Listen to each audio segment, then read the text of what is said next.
तो दोस्तों, भारत और अमेरिका के बीच में साझेदारियों को लेकर जितनी भी खबरें सुनने के लिए मिल रही है, मैंने एक दो दिनों में या पिछले एक सप्ताह में जितनी भी खबरें आपको बताई है, ये ऐसी नहीं हो रही है। इसके पीछे का सबसे बड़ा कारण है भारत की वायुसेना के लिए बड़ी मात्रा में अमेरिका द्वारा F-35 का एक्सपोर्ट किया जाना भारत को। और अब बताया जा रहा है कि भारत इन सब के लिए तैयार भी है। जी हाँ, वैसे तो यहाँ पर एक बात बता दूं मैं कि इस तरह की न्यूज कवर करना या इस तरह का वीडियो बनाना किसी अन्य देश के यूट्यूबर के लिए किसी बड़े सपने से कम नहीं होगा, क्योंकि F-35 जैसा एयरक्राफ्ट खरीद लेना हर किसी देश के बस की बात नहीं है। कई देशों का केवल सपना था और सपना ही रहेगा। हर देश इसे खरीद नहीं सकता और ना ही हर देश को अमेरिका F-35 बेचता है। लेकिन इसके बावजूद ये मेरे हिसाब से खराब खबर है एंड आपके हिसाब से भी खराब खबर होगी। इसके पीछे का सबसे बड़ा कारण है हमारे वैज्ञानिकों के अंदर छुपी वो पोटेंशियल जिसके आधार पर वो F-35 से अच्छा फाइटर जेट यानी M का बना सकते हैं। लेकिन दोस्तों, खबर उसी को लेकर बुरी आ रही है। बताया जा रहा है कि M का बीच में हमें थोड़ा सा धोखा दे रहा है। यही एक कारण है कि भारत के अंदर F-35 के लिए रास्ते अब खुल चुके हैं। चलिए जानते हैं आगे वीडियो में कि क्या खबर निकल कर आई है। आप बस चैनल को सब्सक्राइब जरूर कर दीजिएगा। तो दोस्तों, टाइम्स ऑफ इंडिया की एक खबर पढ़ के लिटरली मैं तो हिल गया, क्योंकि खबर में कुछ इस तरह की चीजें लिखी हुई थी। पहले हम लोग एमका को लेकर बात कर लें। अभी कुछ ही समय पहले खबर निकल कर आई थी कि DRDO की तरफ से एमका को लेकर CCS द्वारा मंजूरी मांगी जाएगी, जिसका काम बिल्कुल अंतिम चरणों में चल रहा है। यानी आने वाले कुछ ही समय में CCS के सामने इसकी मंजूरी को लेकर प्रस्ताव दे दिया जाएगा।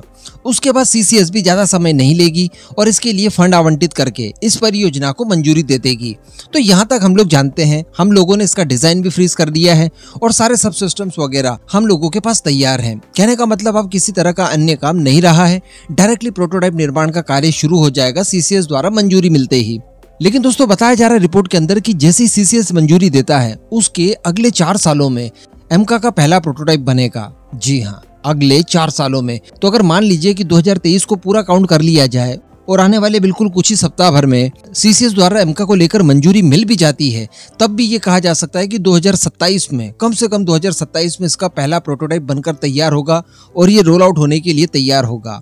उसके बाद 28 से इसके ट्रायल्स शुरू हो सकते हैं। तो अब पेज यहीं पर फंस रहा है। बताया ये जा रहा है कि इसके ट्रायल्स में लगने वाले हैं 6 साल का समय। इस दौरान कुल 5 प्रोटोटाइप बनाए जाएंगे और 5 प्रोटोटाइप से इसकी अच्छी खासी टेस्टिंग ली जाएगी। लगभग सभी कंडीशन से इसे गुजारा जाएगा, जो कि बहुत ज्यादा अनिवार्य होता है। तो 2027 तक तो ये रोल आउट होगा। उसके बाद 6 साल अगर इसके ट्रायल्स में लगते हैं तो बताइए कितना समय हो गया। लगभग 2033 के बाद ही ये प्रोडक्शन में जाने के लिए तैयार होगा। यानी अल्टीमेटली 2034-35 में ये प्रोजेक्ट इस लायक होगा कि इसके 1-2 फाइटर जेट बनकर हमारी एयरफोर्स में इंडक्ट कर लिए जाएंगे। जबकि पहले हम लोग क्या सुनते थे कि 2035 तक हमारे एमका मार्क 2 के ऊपर काम शुरू हो जाएगा। और संभवतः हम लोगों ने प्लानिंग कर ली थी कि 2035 से लेकर 2040 के बीच में ये तैयार होगा एमका मार्क 2, और उसी के आधार पर हम लोग हमारे Su-30 MKI को रिटायर करेंगे। लेकिन अब 2034 तक लगभग पहला एमका हमारी वायुसेना में शामिल होगा, जिसके कि 126 नंबर में इंडक्शन की बातें कही जा रही है। हालांकि एमका तक ही हम लोग सीमित नहीं हैं। इससे पहले हम लोग कई सारे फाइटर जेट ऑलरेडी हमारी वायुसेना में इंडक्ट कर चुके होंगे, जिसमें 83 की संख्या में तेजस मार्क 1A। इसके अलावा तेजस मार्क 2 परियोजना जो कि काफी तेजी से चल रही है, थोड़ा बहुत डिले जो होना था वो ऑलरेडी हो चुका है। उसका भी 108 के नंबर में इंडक्शन किया जाएगा। और चूंकि एमका लेट हो रहा है तो डेफिनेटली ये नंबर्स बढ़कर 200 तक बड़ी आसानी से चले जाएंगे। तो अब आप बताइए कि 2023 से लेकर 2033 यानी कुल 10 साल का पीरियड बचेगा जब तक हमारी वायुसेना के पास एक भी स्टेल्थ एयरक्राफ्ट नहीं होगा, जो कि इस समय की सबसे बड़ी मांग है। एक तो मैं आपको बता दूं कि 2 फ्रंट वॉर के लिए भारतीय वायुसेना को कम से कम 42 स्क्वाड्रन फाइटर जेट की चाहिए। लेकिन हम लोग 31 के लिए भी स्ट्रगल कर रहे हैं, जो कि मिनिमम रिक्वायरमेंट है, हर हाल में हमें चाहिए ही चाहिए।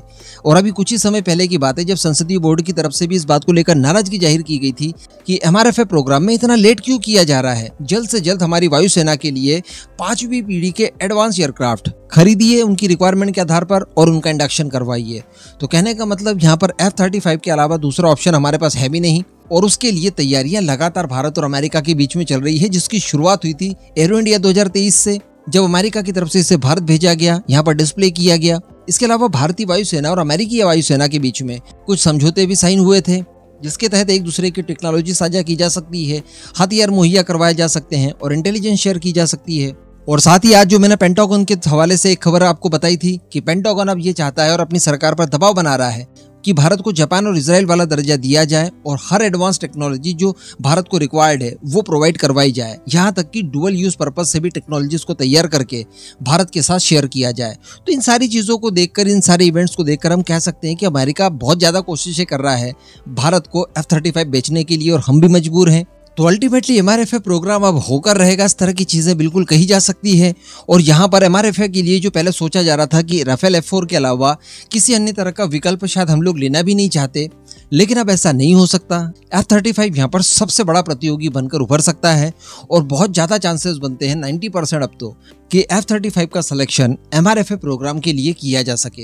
हो सकता है कि यहाँ पर स्प्लिट करने वाली जो बात बीच में निकल कर आई थी कि MRFA को 2 भागों में बांट दिया जाएगा, तो ऐसा संभव तो हो सकता है कि 114 न खरीद कर आधे ही खरीद लिए जाए, लेकिन जो कुछ भी हो खरीदना तो पड़ेगा। और F-35 के लिए द्वार जो भारत में वो पूरी तरह से अब खुल चुके हैं, इस तरह की चीज़ें दिखाई दे रही हैं।